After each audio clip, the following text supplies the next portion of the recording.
We've walked through the process of how to set up a hypothesis test, given a claim and some statistical information. We've looked at how to write our conclusions for a statistical test, given a p-value. But now we need to look at how we can use technology to calculate a p-value to complete that hypothesis test from beginning to end. In this example, we're told that a group tracked the average number of pet adoptions in Illinois over a 31-year period.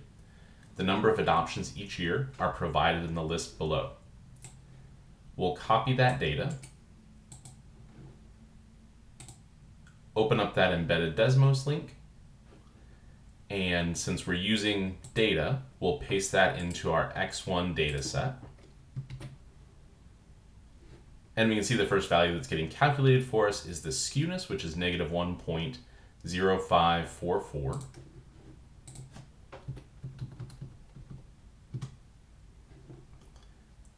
So we calculated the skewness, then we're asked if the conditions are met to test a claim about the population mean. In this case, our data is highly skewed to the right, but we have a sample size of 31 data values, so our sample size is large enough. The conditions are met to test a claim about a mean. In part C, we're asked to construct the hypotheses needed to test the claim that the average number of annual pet adoptions is different than 82,000. We're testing a claim about a population mean, so our parameter will be mu. The null hypothesis is always a statement of exact equivalence.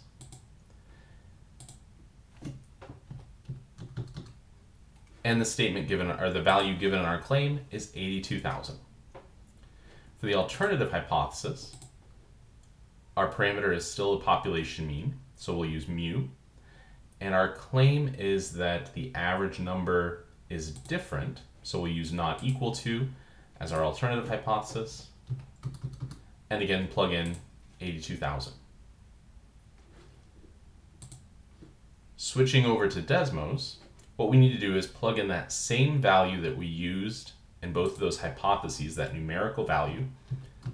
We'll plug that in for the null, and then we'll scroll down until we see the population mean drop-down arrow, and we'll be given 3 different p-values. Each value is indicated as mu, meaning it's a p-value for the population mean, with some subscript language saying less than, greater than, or not equal to. What that means is we're outputting all 3 p-values that we might generate based off the alternative hypothesis.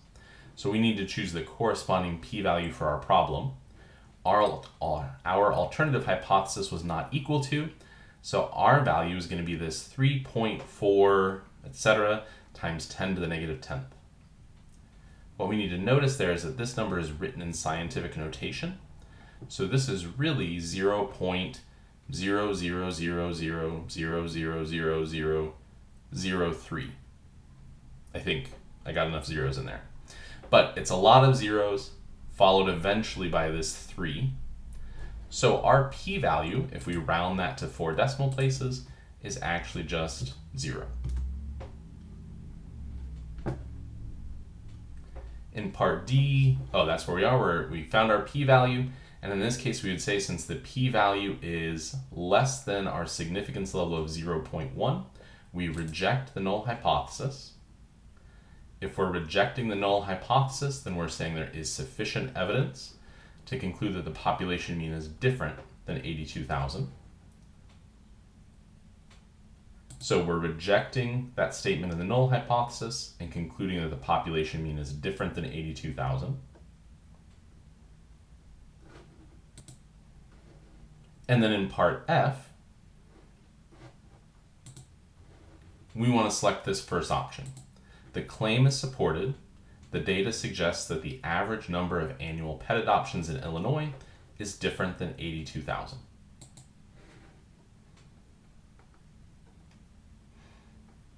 Because again, since our p-value was smaller than our significance level, we reject that null hypothesis.